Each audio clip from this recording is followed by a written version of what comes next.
Hey guys, how's it going? It's Joy. I am back again with another video. I hope that everybody is doing well. All right, you guys. So I do have some topics that I wanted to talk to you guys about, and please feel free to chime in, share your feedback, share your thoughts on what you guys think on these topics. But the first topic that I wanted to talk about today, you guys, is how to get back up on your feet and keep yourself safe and your family safe after dealing with narcissistic abuse.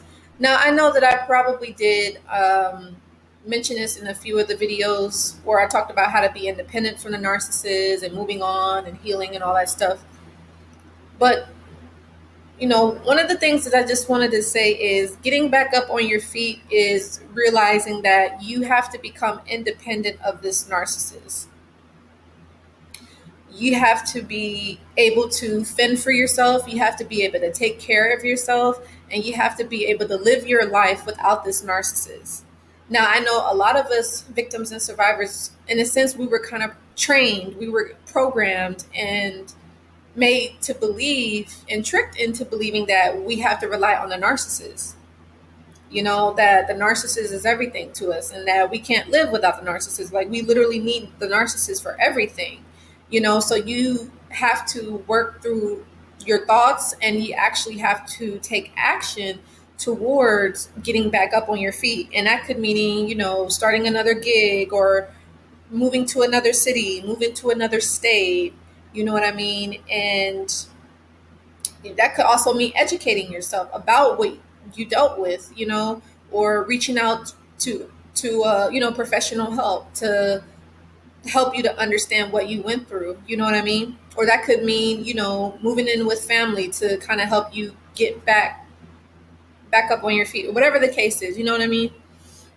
And so, yeah, so that could be, how to get back up on your feet. Now, in regards to keeping yourself safe, that could mean a whole different sort of things, meaning like getting a restraining order or uh, keeping your social media accounts private, not answering the phone to private numbers, or,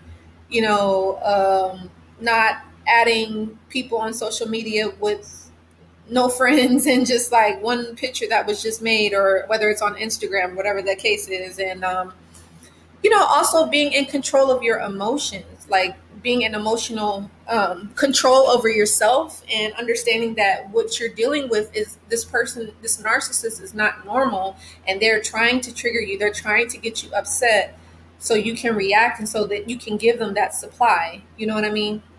So that could mean, looking at this person in a different sort of way, you know? And then, yeah, that's one of the things that I would say. And, you know, being around people that you trust, people that you know and love, and that will look out for you, that will protect you, if that makes sense. Now, it's like if you just by yourself, you're trying to keep yourself safe. Like I said, just distance yourself from this person, get rid of any memories, any photos, any clothing that they could have left at the house. Get rid of all of that. You don't need to have anything to do with this narcissist at this point, And again, it's about going no contact and staying no contact, and having your strong boundaries, and not letting up, not letting your mind talk you out of it, not letting your mind talk you into going back and thinking that this person is going to change. You have to remember, this narcissist is never going to change. You know what I mean? No matter what you do, no matter what you say, how you say it, how you look, how you feel, it doesn't matter. They're not going to change, right? But yeah, this getting back up on your feet and keeping yourself safe, it all starts with you. It all starts with you doing your inner work, which means working through the codependency that we did develop when dealing with this narcissist, working on your self-esteem, working on your inner child, working on, um, you know, any trauma bonds that you may have experienced, you know what I mean? And the CPTSD, this what you could be experiencing right now, the cognitive dissonance that you could be going to, being more assertive, saying no and meaning it, and writing down the ways in which this narcissist harmed you, remembering that, So I hope that does help. And then another thing is, I wanted to kind of talk about protecting your energy. I don't know if I mentioned this on another video or not. Let me look on my phone real quick. and see if I did mention protecting your energy. Let's see here. Yeah, I'm not seeing anything on when I'm if I made a video on it, so that's good. But protecting your energy is very, very important, especially after dealing with narcissistic abuse. And this could also go for just people in general, whether, it's just regular, normal people, or it could be a toxic person. It could be family, friends, associates, coworkers, bosses, whatever the case is. You really have to be very careful who you associate with and who you give your time and your attention to, because as an empath, as an HSP, as a starseed, as an earth angel, as an indigo child, you're a very, very special person, and you have light in you. You light the room up wherever you go. Like, people could not know you, but then when you walk in a room, it's like, oh wow, who is this person? Like, or it's just the way, like, your aura, just how you show up, how you walk, how you talk, whatever.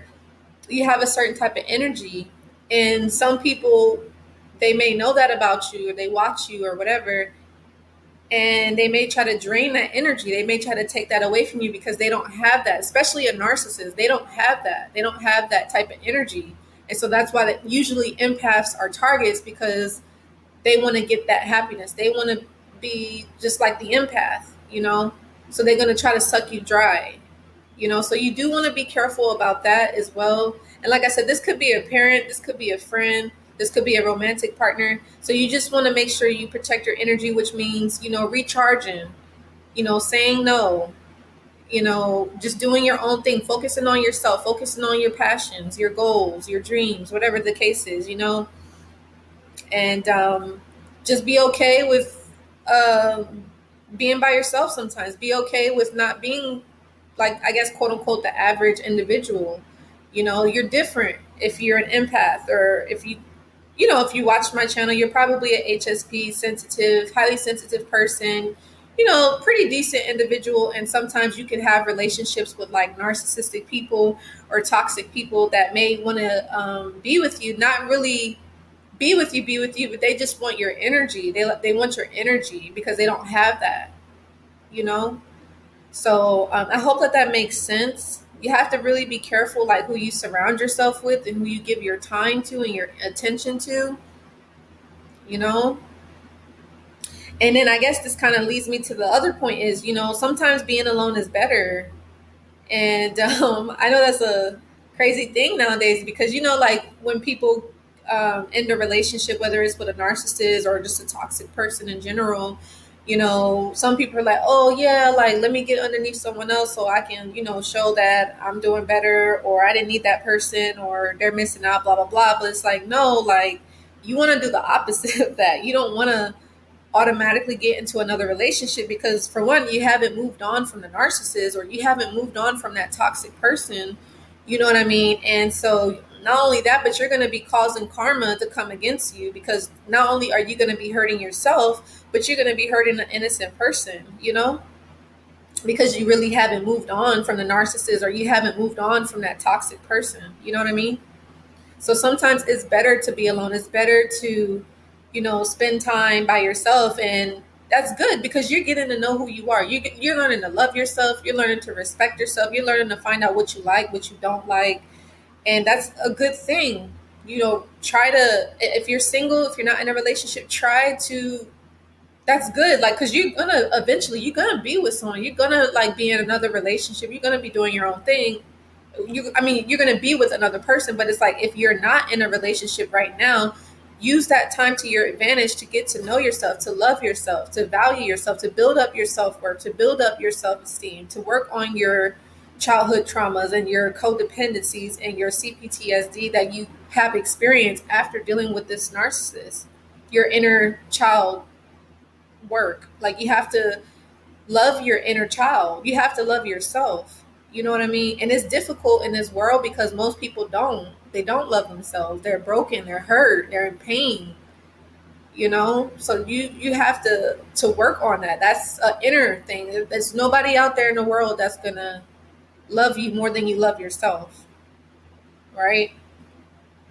So I hope that that's helpful. And I know that that's difficult to hear because I know we all want the support from, certain people in our lives, whether it's family, friends, coworkers, bosses, whatever, associates. But sometimes it's not going to happen, and we have to learn how to be our own best friend. We have to learn how to love on ourselves, and sometimes we have to get comfortable with being alone. And sometimes certain people, they never was alone, literally. Like some people just was always around people, and it's uncomfortable to be alone sometimes. But trust me, when you get comfortable with being alone, like I said, you're not going to be like that forever. But if you can learn to fend for yourself and do for yourself by yourself, like you're going to be like so strong and so like fearless, and nothing can get to you, because you're like, at the end of the day, I have me and I have my creator. And if things do come up, maybe like a trigger could come up or whatever the case then you'll have your tools and you'll have your strategies to help you with that. You know what I mean? So anyway, I hope that this video was helpful. Give it a like, share it, subscribe, and let me know if you guys learned anything and if this was helpful. And if this is something that relates to you, give it a like, share it with someone if you think it can help them as well. But I love you guys so much, and I'll see you guys in the next video. If there are any other topics that you guys want me to make a video on, let me know, and I will do another video like this. So thank you so much, you guys. And until next time, take care. Love you so much. Bye.